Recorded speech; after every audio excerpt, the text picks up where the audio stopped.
Genuinely, thank you so much for both taking the time to be here. I'm personally very excited to have the opportunity to get your insight on your experience and your thoughts on the industry. But kind of to start a little bit more macro, I'm just curious to kind of get an idea of where you both started and how you fell in love with the craft of cinematography, and just also how your relationship to this work has changed over the course of your careers. And this is for both of you. All right, I can start with that.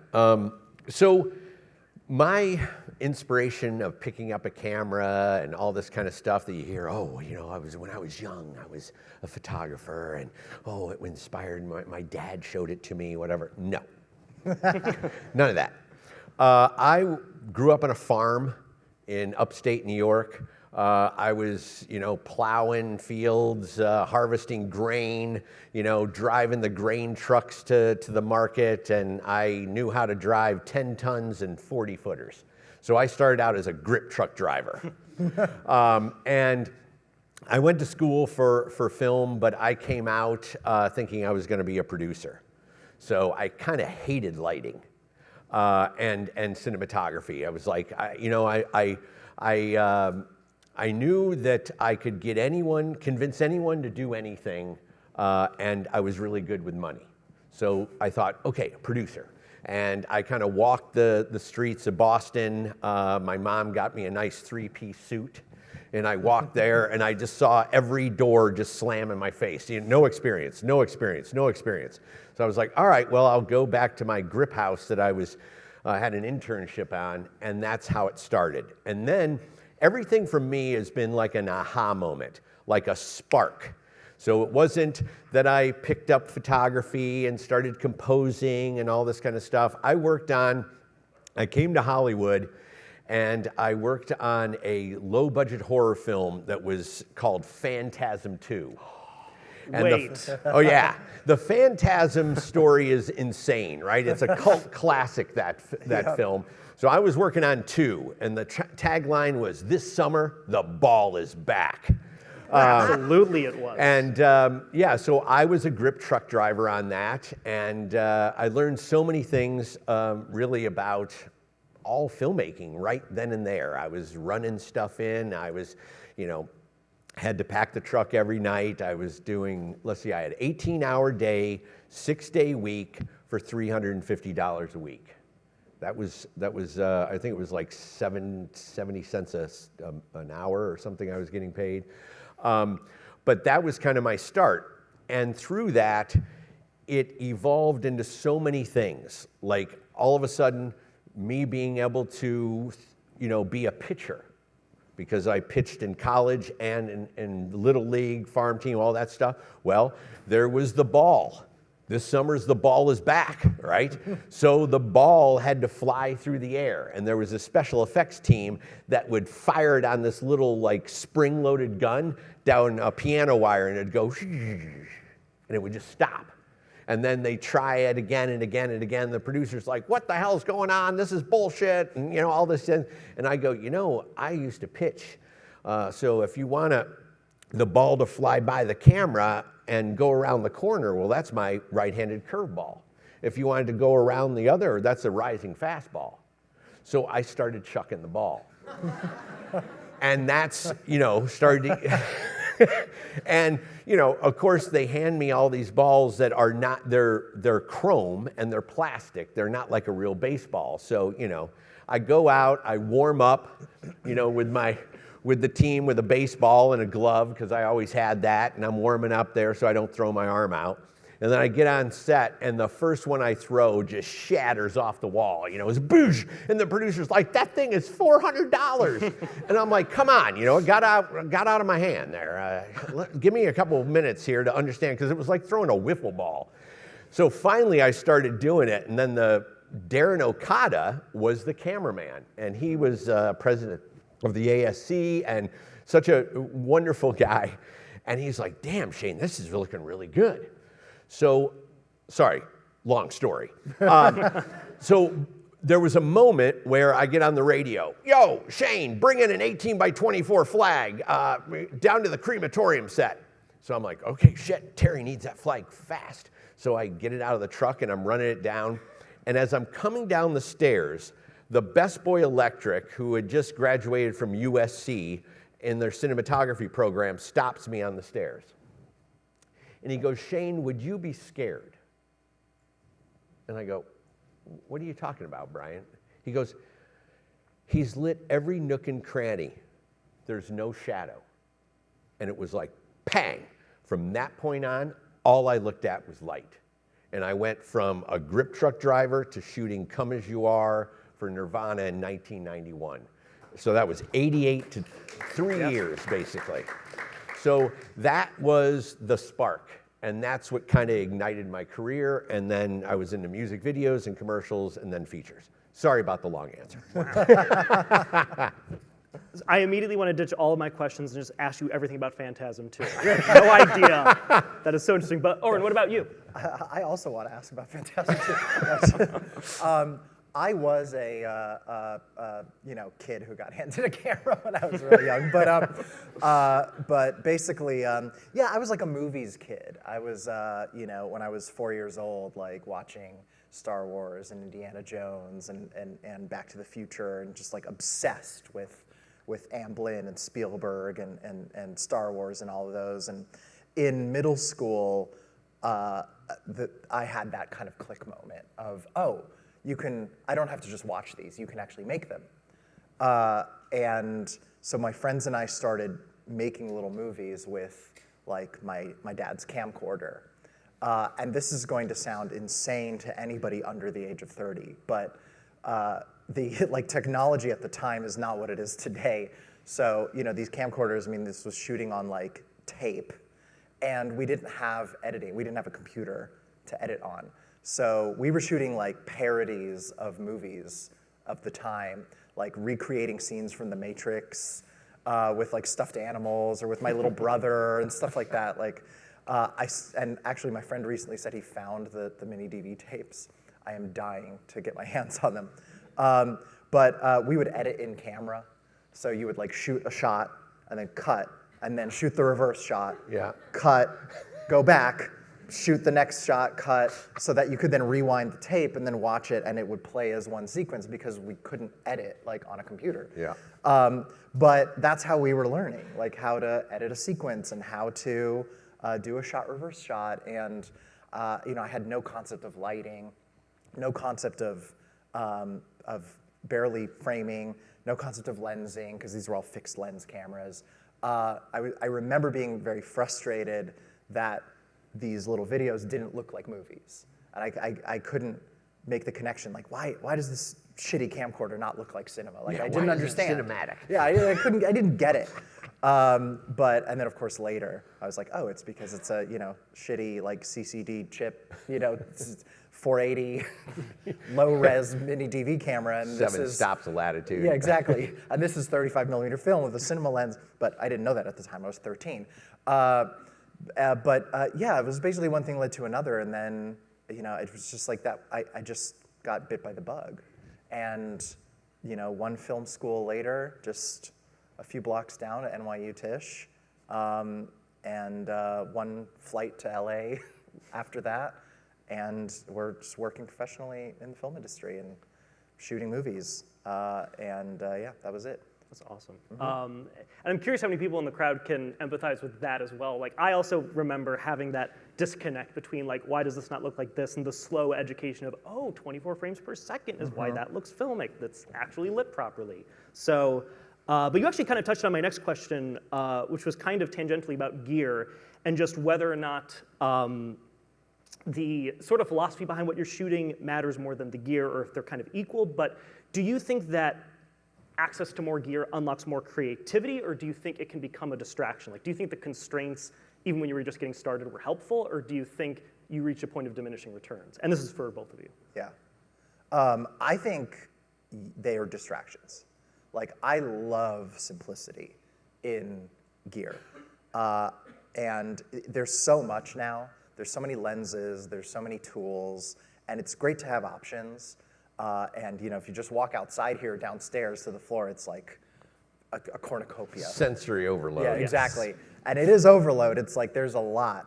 And it's good to know what there is out there, but I think I don't know. To me, it all just comes back to fundamentals at the end. It's like light is light. You can light something with the most high level CRI, accuracy, whatever light, and you can light something with a Home Depot, bulb, and it looks great. And I've lit scenes with iPhone flashlights and with work lights and with just the crappiest quality stuff, and it looks really great. Because at the end of the day, it's like light and cinematic imagery is just about the emotional response that it evokes, and it's not really about like the technical quality of what you're using. And so I don't know. I mean, there's a lot of conversation about tools and about technology and about that kind of stuff, but at the end of the day, it is ultimately secondary to the most important thing, which is what you're putting in front of all that stuff, and not what you're actually capturing it with. And going back to, like the stuff we were shooting when we were 13, it's like none of that mattered. We were shooting on Well, now that's a look. Yeah, exactly. Well, yeah, exactly. Now it's trendy. Now, which is the funniest thing, seeing people shooting on little point-and-shoot digital cameras. Yeah. I was like, I couldn't wait to get rid of that thing when I was No, I know. when I was 12 and 13. I was like, oh man, I couldn't wait to get my hands on a nice Canon, still SLR. And now everyone's shooting on shitty like point-and-shoots, and I'm like, why are we bringing these back? Yeah. But this is just the thing now. And mini DV's back now and everything. Yep. But this is just how it goes. But yeah, that's exactly the point. Is it didn't matter, because what mattered was that we were storytelling. We were having fun. We're letting emotions fuel Yes. The visuals. That's the most Everything important thing. has to be driven from emotion. Yeah. And I think that, I shot 9 movies on the Red Gemini. It takes you a while to understand the nuances of a camera. And they're dropping cameras every 6 months. It's like, every time a new camera came out, I was like, whatever. This was my, sweet spot. This was my North Star. It took me a lot of time to figure out how to lens it, how to expose it, how to do all that. I mean, I spent 27 years understanding how to expose film, and now it's just feels like it's a, we're on this rat wheel all the time to find the latest and greatest, and 8K goes to 12K, goes to 17K, goes to, and I just want to pick a camera and really understand what it does, what it doesn't do, be able to show its pros, understand its cons, use the cons sometimes to leverage its inabilities to actually tell story and drive emotion. But you don't do that with switching a camera every time you shoot a movie or a commercial or whatever you're doing. It's like, stick with something that you really tells your stories the best, and really understand that tool, because then it becomes an extension of you. And that's, I think that, for all everything down on the trade floor today, and everyone wants to gobble up the latest and greatest, it's like, I don't want to deter you from that, because that's what Bild's all about. But when it's all said and done, I really like, I've been shooting on the Sony Venice recently. And that camera, I really love how it handles skin tones, how it delivers its dual ISO that gives me another unique advantage. And so I'm figuring that camera out now. Because I didn't necessarily like where Red took the Raptor and everything. So I was like, you know what, let me try this. Yep. And I've kind of fallen in love with that. So, it's like, find your North Star. Find the camera that feels like it's the right emotional tool. Because before, picking the digital negative was this wide. Right. With Red 1 and, the Area Alexa and everything. Now it's whoosh. It's become like this. So it's like, your digital negative is not as important as it used to be. It's now the lenses and the lenses were always the soul of your story. Yeah. But the digital negative was very important back 10 years ago. because the cameras were so far apart. And now with technology and everything that's come, that's really delivered us to this point.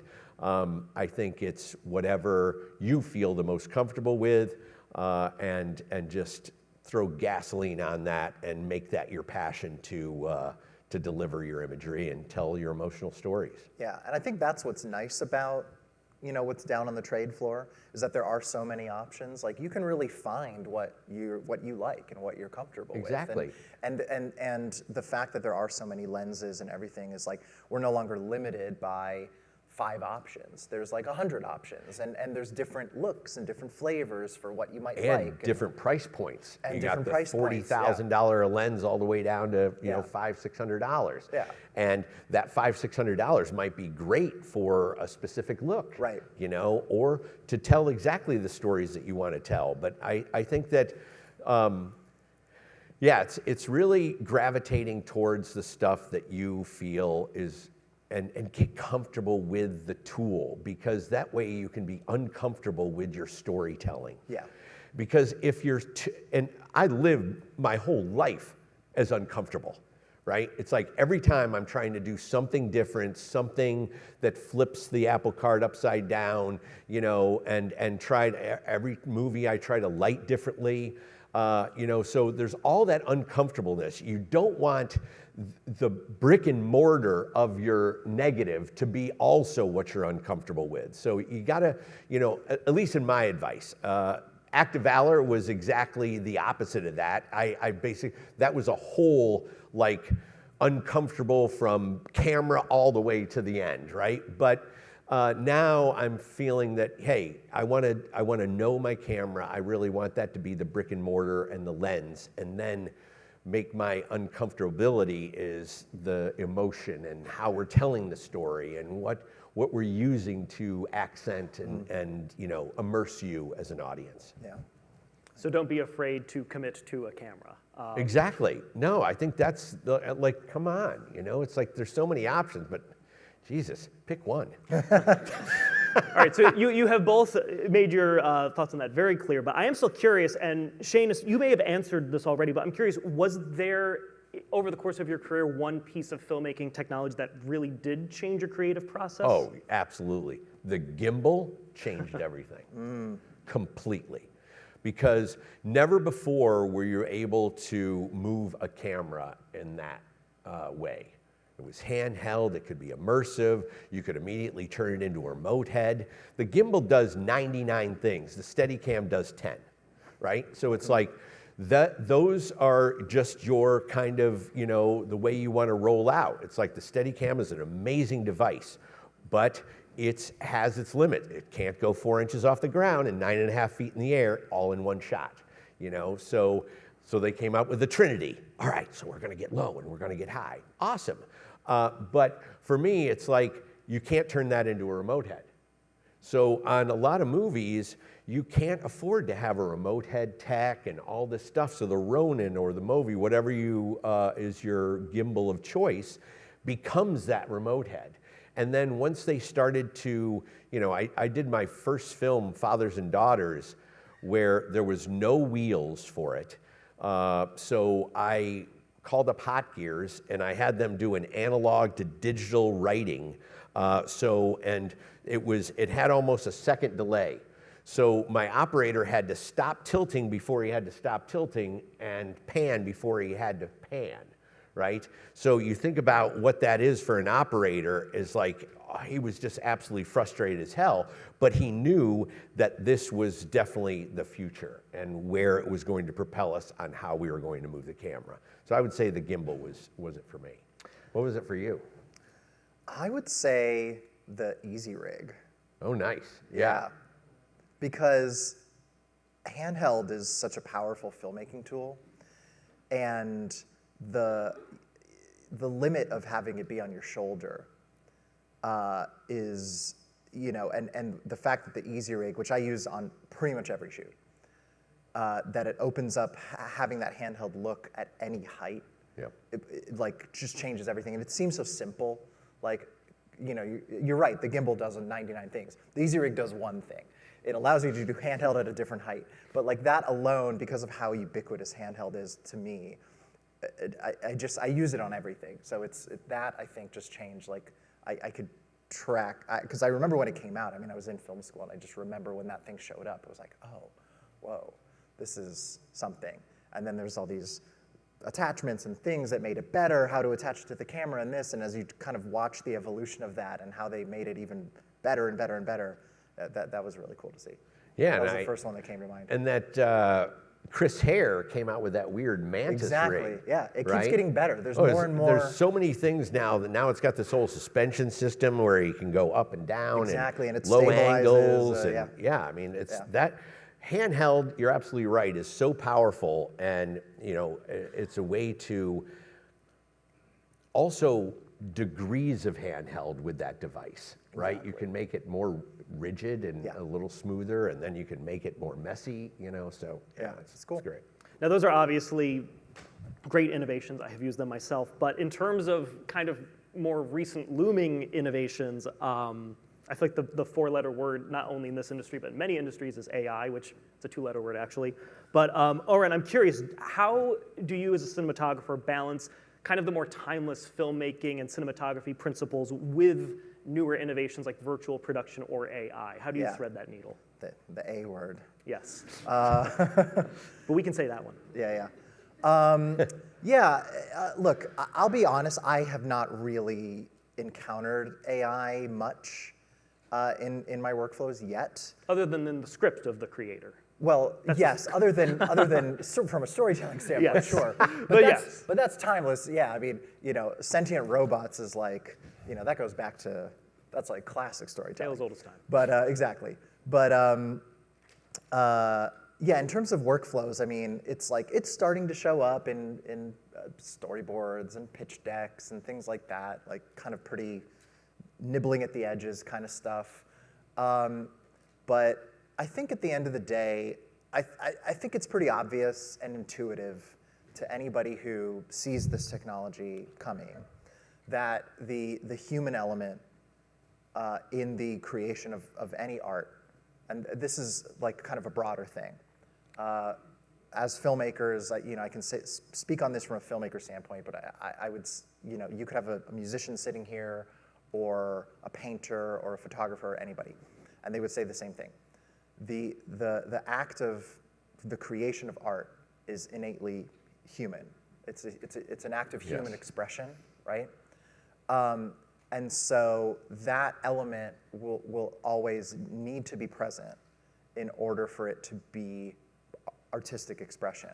And AI, I mean, it's just like, it's not even an ideological statement. It's just like the definition of what art is. But it still feels like important to like state it now. Sure. Just before, because we don't know what 10 years are going to look like. Totally. Well, Fair 10 enough. years is going to be 10 months. 10 Yeah, months this is going to be 10 minutes. weeks. Yeah.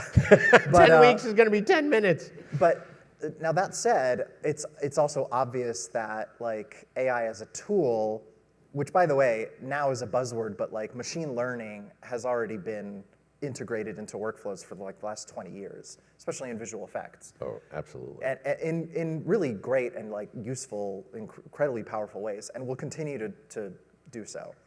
And I could already see as a filmmaker like ways in which integrating that into other filmmaking workflows could be really powerful, really helpful to expedite tedious, menial tasks that right now are like very time consuming. Syncing dailies. I mean, that should be, you know, it's Exactly. like, who the hell likes doing that? Yeah, syncing dailies, you know, reports.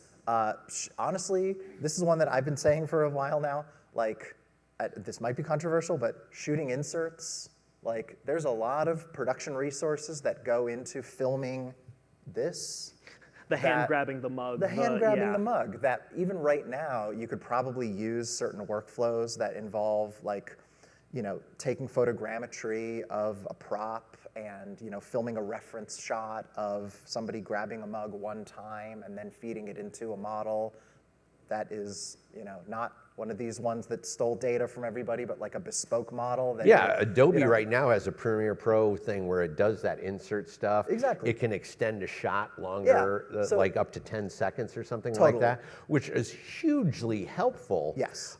When you're holding on a shot that you might not have thought was even going to be in the movie, right? And then you wanted 3 more seconds of it. They're able to extend that. Exactly. Those are the kind of things where I start to see production and post-production starting to leverage. Yeah, and you can see how that's going to be useful. Yeah, and the prep process as well. It's like the whole storyboarding, the shot listing, the concept art, the and all that concept, stuff. all that All stuff. of those things to me are on the periphery Yes. of production.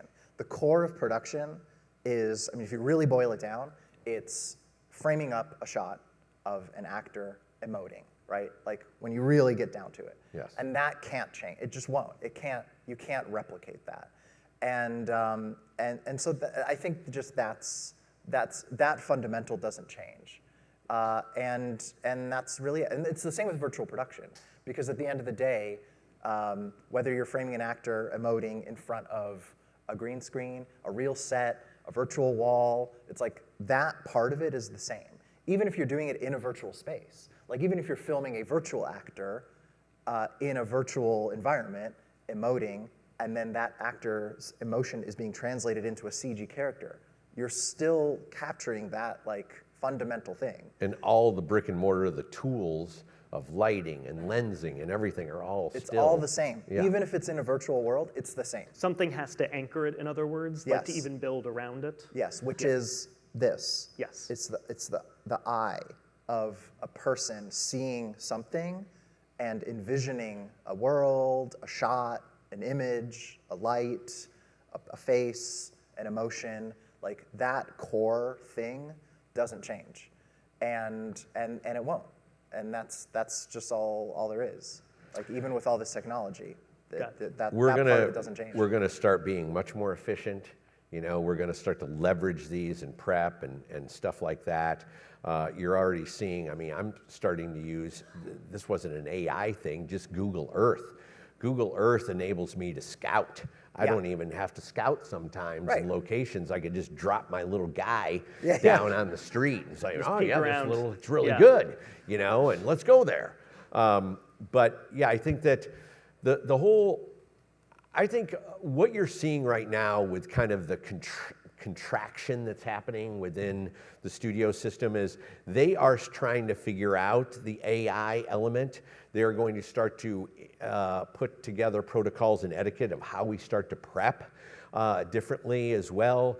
I can hear from the studio heads that they want everything kind of green. They're not going to green light it until they have a lock script, that they've scheduled it, that it's going to be on budget, and if the script cannot come in at the number that they want, then they send it through a whole series of rewrites. And this is where we're headed. And I don't think this is a bad thing, because it's actually forcing us to be much more, complete and concise as artists. And yes, there's the serendipity, and there's the curveballs, and there's the wonderful lightning in a bottle moments that happen on set that you want to be prepared to be able to capture and everything. But I think when it's all said and done, making us more efficient so we can put as much on the screen as possible is our job as a cinematographer. Along with the director and production design and all the crafts that make a movie. It takes a village, and it's an amazing, every time I walk onto set, I just think, wow, this is impressive on how all these people get together with all their unique skills and abilities to be able to bring something to life. And I think that's, that's not going to go away. I do not see myself as somebody in a dark room just saying, okay, let's make it more clinical and change the light value to 3200. Nope, let's make it cool white fluorescence, and sending prompts into a machine that then all of a sudden, starts to come to life what we envision. I hope that's not our future. But I do think with this contraction and where we're headed, it's only going to make for much more work that's going to head our way, and much more content that's going to be created, and much more, I think that the stories are going to start to come where the dramatic stories and the stories that really pursue emotion are going to come back. You saw it with the Academy Awards this year too. Every year. Yeah, it's the story is starting to rise, and the emotion and how it takes you and how it transports you. Yeah, and you see it with Sinners, and you see it with movies that really resonate with people. Like, it's very clear that there's still an appetite for that kind of thing. Yes. I think the two things that give me hope is, one, like, you see how people react to the idea of having the act of human storytelling and emotion like completely like replaced with robotic expression. And I just think that nobody wants that. Like, that's number one. Exactly. I just don't think anybody wants a word. Like, right now, you can write, and people have written novels with AI. Because you can because text generation is far more advanced than video is currently, right? So you can text generate entire novels and publish them.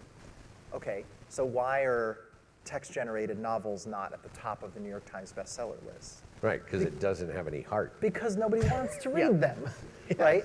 So in the same way that nobody wants to read them, or that AI-generated music is not topping the Billboard Top 100, even though you can also generate very good, convincing-sounding AI-generated music right now, I just don't know, I don't think there's an audience for AI-generated video.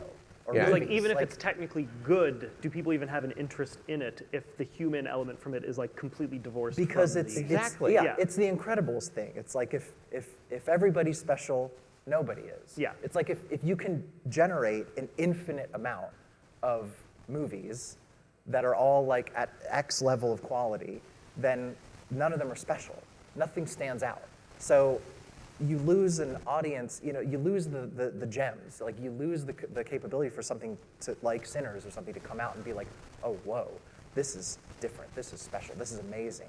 Because something like that can only happen when it takes work and sweat and craft and it's difficult and it's rare.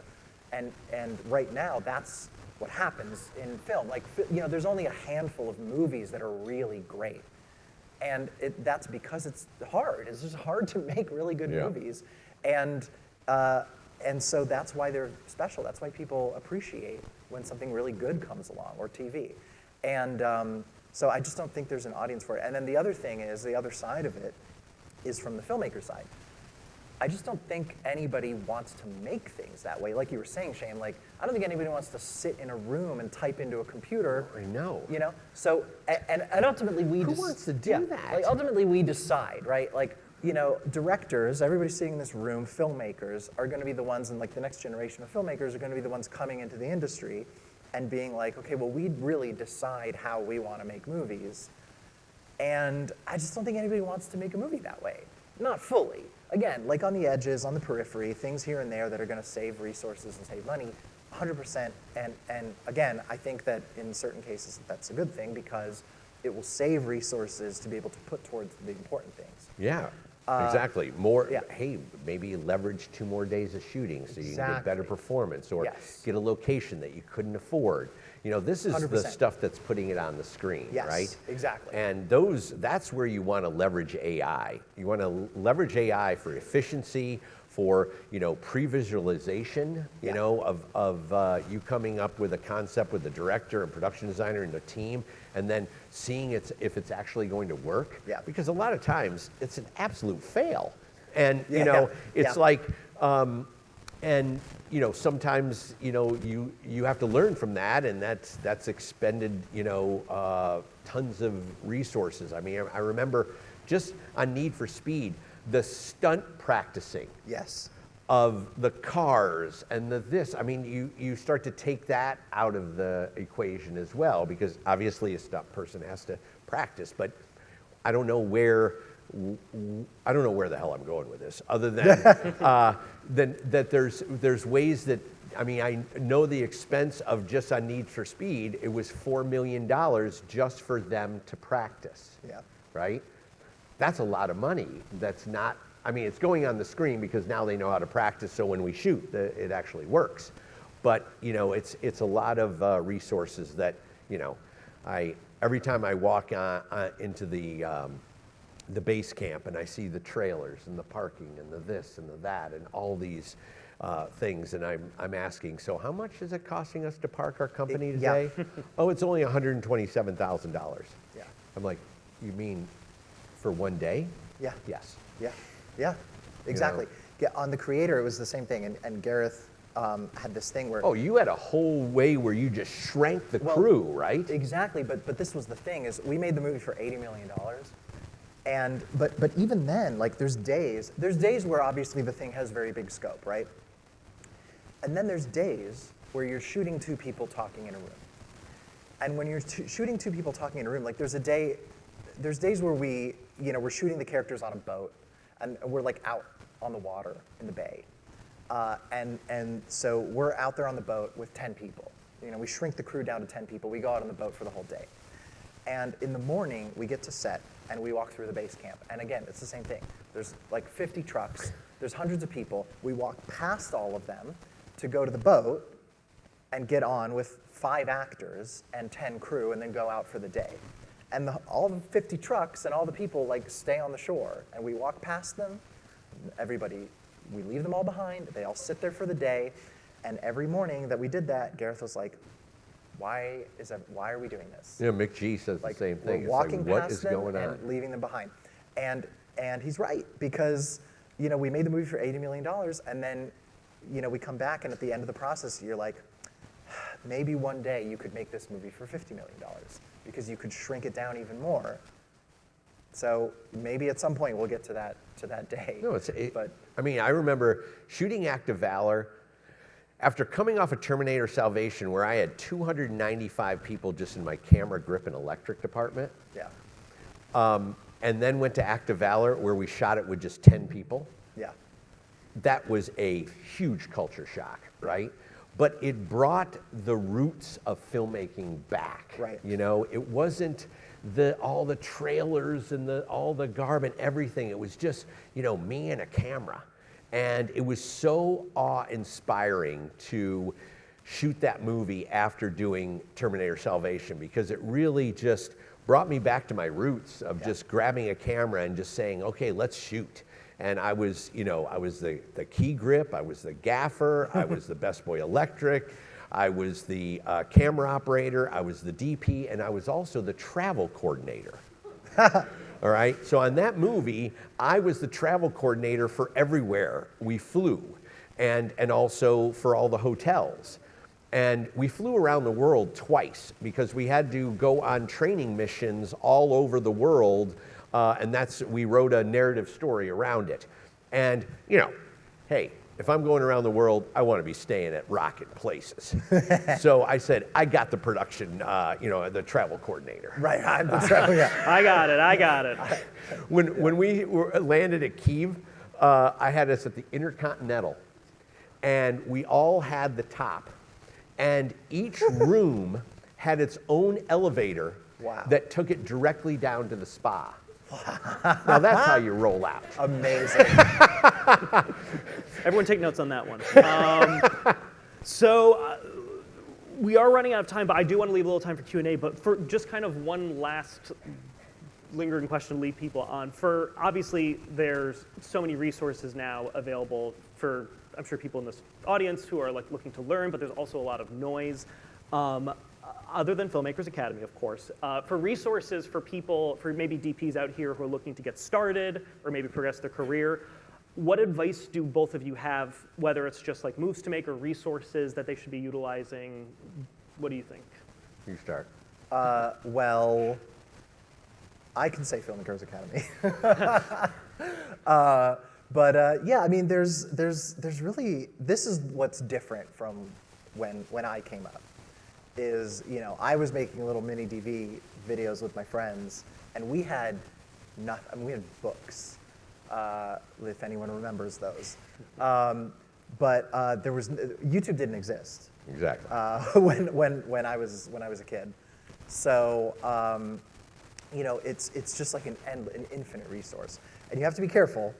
You have to be careful because there's a lot of noise on YouTube and online. People who,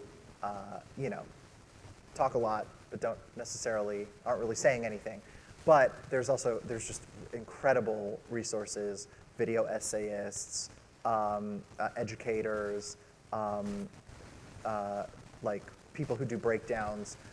American cinematographer is always like a stalwart of, just the magazine archives. British cinematographer, the ICG, all the those magazines, all the amazing. publications. Yeah, they do in-depth interviews with DPs. I mean, I read those breakdowns. every month. It's like I always go through and I'm seeing like whatever I'm possibly resonating with, I'm always reading through that. Yeah. You're constantly educating yourself. Yeah, the Roger Deakins website. Yeah. Roger puts up all of his lighting breakdowns and everything and answers. Well, he doesn't do it anymore, but used to answer questions. So the archives are all up there. Yeah. So you just make a free account and you can read through all the archives. He answered questions, and it's all still up there about like pretty much every movie he's ever made.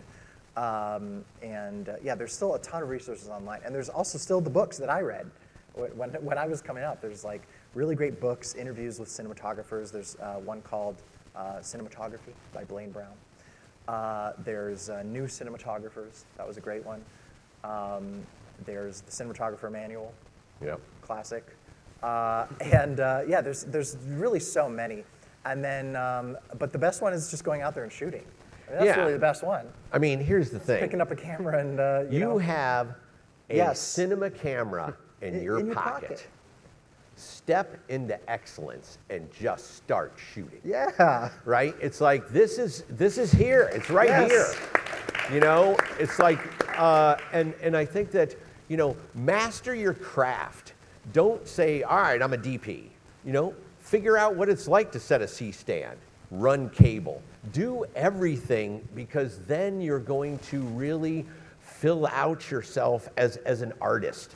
So you're going to start to understand on the day. I remember, I'll never forget this moment on Terminator Salvation. We were shooting the mine escape. And I had a follow spot, a xenon that fires up when they send when they escape, and they're like, oh my God, they send the, flares up in the air and they expose the whole area so they can find out where they are, and a spotlight comes on. Well, we're out ready to shoot the whole thing and the spotlight dies. And everyone, the gaffer's like, I don't know what's going on and what's going on. And this is me because I started out as a grip truck driver and became a dolly grip and then became a key grip and then became a best boy electric and then a gaffer and then an AC and then an operator and a camera, then a DP. I run out to this xenon and they're like, we don't know what's going on. And you hear Mick G, what's going on? We need to roll. And I'm like, all right, anyone got any gum? And somebody goes, oh, he's got a gum. And I take the wrapper and I wrap it around the fuse and I jam it back into the device and boom, the xenon fires right back up. I'm like, all right, we're ready. It's like that kind of bootstrapping and, those are the kind of skills that you want to have. It's common sense with artistry. And I think that builds out an amazing artist because you can adapt and curveballs come your way and you're able to solve them. Because when it's all said and done, we're problem solvers. Yeah. Right? That's what we get a script and we have to solve the problem of going into locations, figuring out how to lens them, how to light them, do all these things. So it's like, really stacking the deck in your favor, I would suggest. Awesome. Well, thank you so much for sharing your insight. Real quick, we do want to try to get one or two questions answered. My question is, how should the industry deal with authorship, intellectual property? Like if I create something and the machine creates it, is it dual authorship? Because we all, in creating any kind of content, we're influenced by the things we know. Whether we're reading it or we're copy and pasting it or we experience it or we see it, it's like a derivative of something, whether it's music or whatever. But how should even making a song, God only made so many notes. You know what I'm saying? Even with cutting, and we could say, oh, that's a Spike Lee cut, or that's a Yeah. Hitchcock, or that's whatever, that's Scorsese. How does the industry deal with authorship in this new AI era? And just so you know, this question, I put in about 4 questions in ChatGPT, and they told me which one I should write. So it's a tool, because we as creatives, it's not about it's not about getting an idea, it's 8 ideas, which one would work best now. So that's it. Yeah. All right? ChatGPT is very powerful. I'll preface this by saying I am not a copyright lawyer. But my understanding of it is the issue with OpenAI, Runway, the current existing large language models, is that their data set that they were built on, and the Google model and some of the other bigger ones, is that they were built on data scraped from the larger internet without consent from the no people rights, who nothing. created the images, text, and everything, and the data that was scraped in order to train the models. So this is where the copyright issue that's currently going through the courts is coming from. That issue is easily resolved. Yes. Because all you need to do is either license or pay in order to to legally acquire the data in order to train Just like models. what we do with stock footage. Exactly. It's the same kind of scenario. And there are AI models that exist that are doing so legally. Yeah, Adobe is Licensing, one of the ones. Yeah. Licensing data in order to train the model. The minute you do that, the licensing and intellectual property issue is solved. Because if you, for example, use a bespoke AI model to train on, for example, images that you already own the copyright on. So for example, if you're a studio, if you're Disney, and at some point in the future, Runway, let's say hypothetically, the courts determine you cannot build an AI model on existing intellectual property without licensing it legally, right? So then Runway and OpenAI say, okay, well, we have to redo our models. We can't use existing intellectual property just from anywhere. They'll create bespoke models that they'll sell to Disney, for example, or whatever. I'm just using them as an example studio. Disney can then purchase that software and then train it on their intellectual property only, right? So Disney can then train an AI model on only Disney movies, and then they can legally use it on Disney films only. They can't use Warner Brothers movies, they can't use anybody else, and they can't use any images created by... That's what Lionsgate just did. Sure. That whole thing that they came out with. Yeah, exactly. But they also, they're still partnering with a company that's also used data from other companies. Yes. So that's the issue. But that issue, I think, will obviously be resolved at some point in the next couple of years.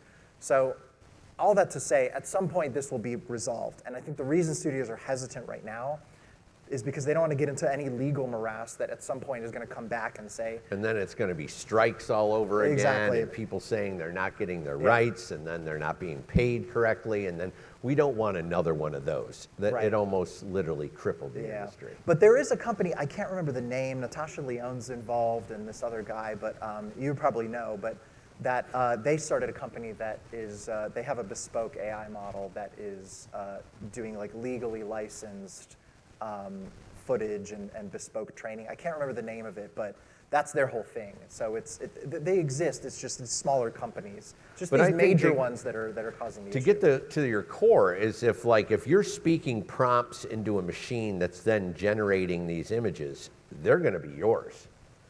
Obviously the rights and all the stuff that you talked about is one thing that you're paying for, but the design and how the space looks, if you're lighting it, from prompts and you're doing all that's going to be your. Yeah. I guess what I'm saying is once that issue is solved and you're using an AI model that is legally clean, then yeah, sure. Yeah. Once you're using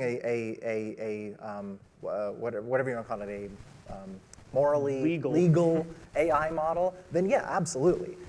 Any image you create from it would be the same as you creating a digital image in Photoshop. It's the same thing. Yeah. And you would and should own the intellectual property to anything you create within the model. The current issue that people are having with intellectual property with regards to AI generation is that the current models are just trained on other people's intellectual property and that are not being compensated for it. That's the only problem. But that'll be resolved. It's a great So question. that's really the only thing. Give a round of applause. Thank you all so much for coming. Thank you.